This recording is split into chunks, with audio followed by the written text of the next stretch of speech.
Ben Parker, July 27th, big challenge. Tell us all about it.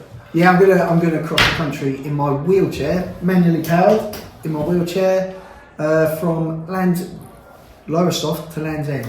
So firstly, why Lowestoft as a starting point? It's most easterly point. Ness Point is the most easterly point in the country.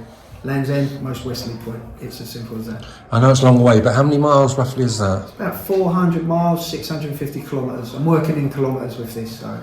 And how many days do you think that's going to take? I think it'll take me 2 weeks. I'm going to try and do 50 kilometres a day, so, and it gives me the space to have a rest day somewhere in there. That's good. And have you got a support team? I'm building that at the moment. I've got my missus at the moment. That's all I've got. I've got a few friends that have said they'll do certain things, but I'm building the team from the school here and friends outside the school as well. So it's coming together. So let's take us back. What happened in 2008? I was diagnosed with multiple sclerosis when I was a bus driver.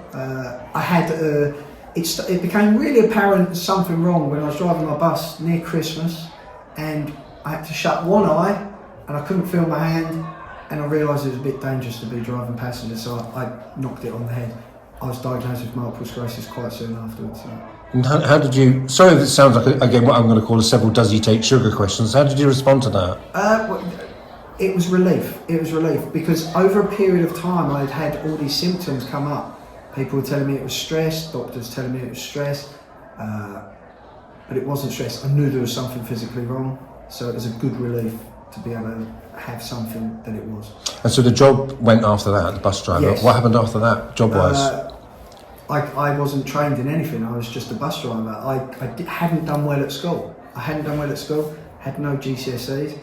So what I did was I took myself back to school, night school and all sorts of stuff, and got my GCSEs, got my A-levels, got my degree in mathematics, just so I could help young people so they didn't have to have no hope, so I could help them have a good life.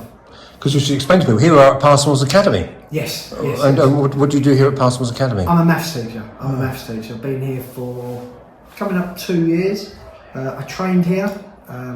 I just love the school. I love the ethos. I love everything about it. The kids, the staff. This is not an advert for Vic Goddard's Passmores Academy or the learning community. But what is it? You said ethos. What does that mean? It's just a family-orientated school. Everybody, there's a lovely thing. Since I've been in my wheelchair, the young people have been quite brilliant with it.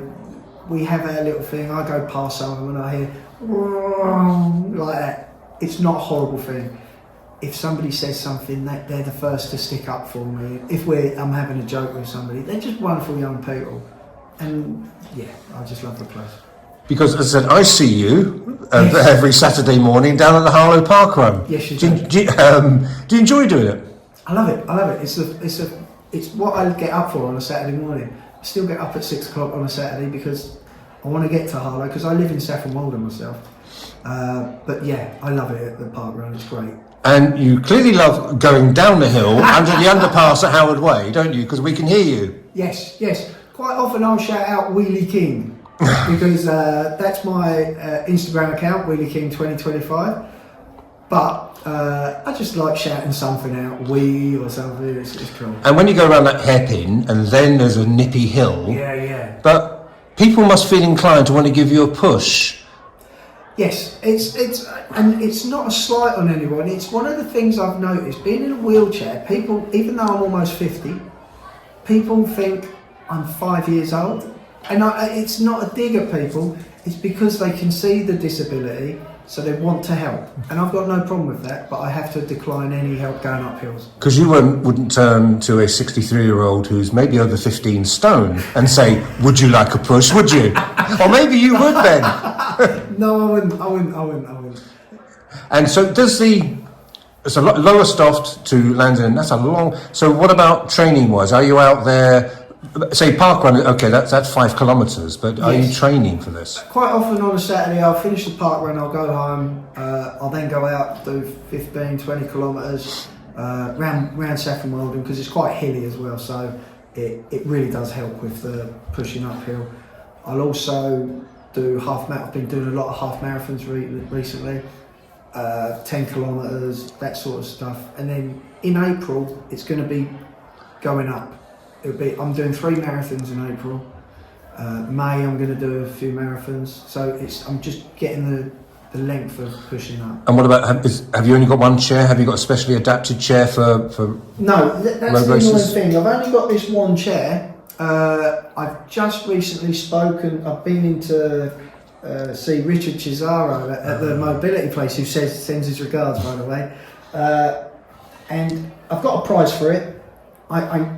It's a lot of money because it's sort of affecting work. This is my work chair. This is what I do my day-to-day stuff. So I think I need to get a new chair. I'm going to see if I can find ways of raising a bit of money to get a bit of money for the chair. And forgive me, Lowestoft to Land's End, that's fun. Is that fundraising? That is fundraising. For? 2 charities. One of them is No Child Without, which is for the young people of Harlow. Educational help if they need equipment, if they need to go trips, all sorts of stuff for educational purposes. And the other one is Andy's Man Club. It's a male suicide prevention. It's astounding. I didn't realise that 12 men a day kill themselves because of the pressures of life and stuff. It's heartbreaking to hear. I know there's others that it happens to others, females, but it's close to my heart. I know people who have passed, so might as well do it for those. So it's now a very cold January morning, but you've got till July, so we'll drop in again sometimes now in July. That'd be perfect. I'd look forward to it.